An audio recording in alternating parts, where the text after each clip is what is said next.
Hi, everybody. As promised, I am here with some instructions about finding secondary sources for your podcast or magazine feature article. Now, as you will remember, if we were in a non-pandemic mode of teaching and learning, Project 3 and Scaffold 3 would have been a normal academic paper.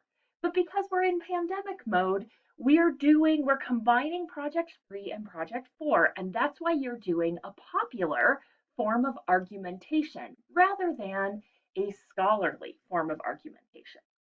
Now, that being said, both of these forms of argumentation use research to make them reliable and valuable to their listeners or their readers.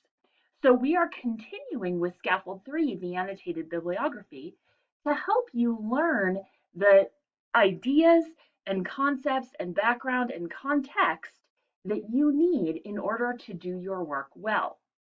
Now, the Scaffold 3 annotated bibliography is due May 9th, 2100 in what I'm calling pandemic standard time. And I just want to reiterate what I said in the last video. Pandemic standard time means that the answer to every request for an extension is yes.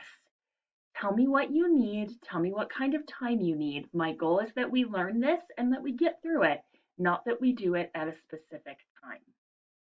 Now, if you've read this assignment sheet, you may notice a couple of strange things.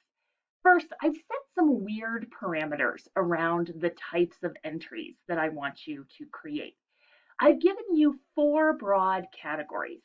And if you've looked at those and thought, oh man, this is another one of Dr. Pugh's weird things, you are 100% correct.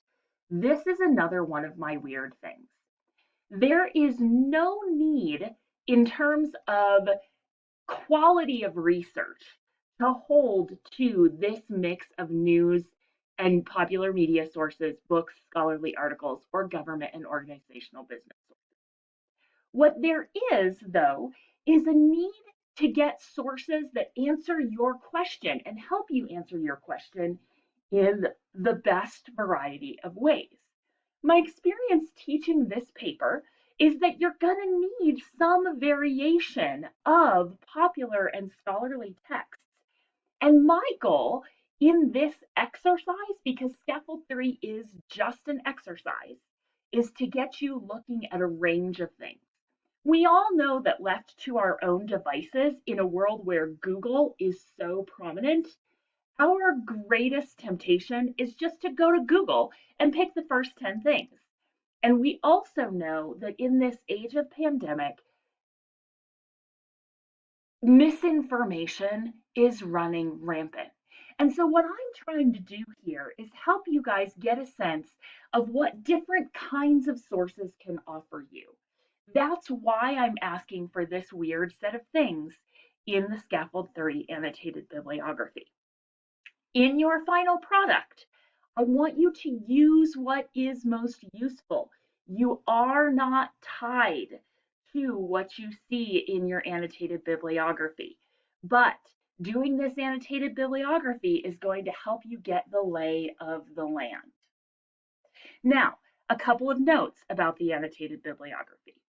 Because I'm asking you to have no more than 3 of any one kind in the annotated bibliography. Remember, you can have whatever you want in your final product, but in the annotated bibliography, no more than 3 of any one kind. Here are some ways that your annotated bibliography might look. If you have, as most of you will, 3 popular media sources, then you have 7 sources to distribute however you want. One formulation might be 3 business or government docs, 3 scholarly journal articles, and 1 book. Here again, we have 3 popular media sources, so maybe you have 2 books, 3 scholarly journal articles, and 2 business or government documents. Or if you've got 2 books, 2 scholarly journal articles, then that leaves you with 6 sources to play with, and you might have 3 pop media and 3 business or government docs. Again, there are more formulations than these 3, but I just wanted to give you a sense of what that might look like. Now, I'm going to jump over here, and Kirill Telmanov is going to recognize this because he and I have been looking at his annotated bibliography, and he's doing great work here.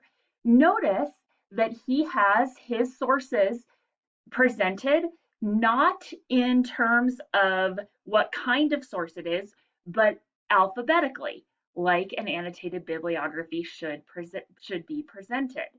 Notice as well that he's got these key parts that you guys identified. He has the bibliographic entry followed by the annotation here. Okay, and the annotation does some good work towards talking about what the main ideas of this source are. And what this does is it sets Kirill up to go on and think and set his project down and come back to it a couple of days later and remember what he has already learned about this topic. So when you submit your annotated bibliography, it's going to look much like this, okay? You will see on the assignment sheet some deep structure of the ideas, and many of you have sent the deep structure to me over email. You're doing great work there. Remember that what we want is an articulation of what kind of genre the source is. We want a paragraph that offers a brief statement of why it's reliable. And remember, reliability is about the question we're asking. We want a sense of the summary of the main argument, a discussion of the portions that are most relevant to your policy research. And this is the hardest thing, and this is the thing that a lot of people forget, and you're going to have to do it at the end once you've gathered your 10 sources. Close that annotation, close that entry with a sentence explaining how the source contributes to your overall argument and how it intersects with other sources in the bibliography. So give me a sentence that just kind of says, okay, this connects with this connects with this connects with this. Okay?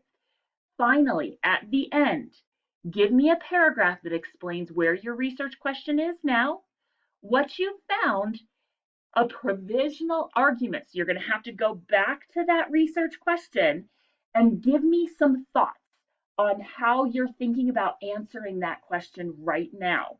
Again, we've got more than a week to work these things out, so it can be provisional. It can be a work in progress.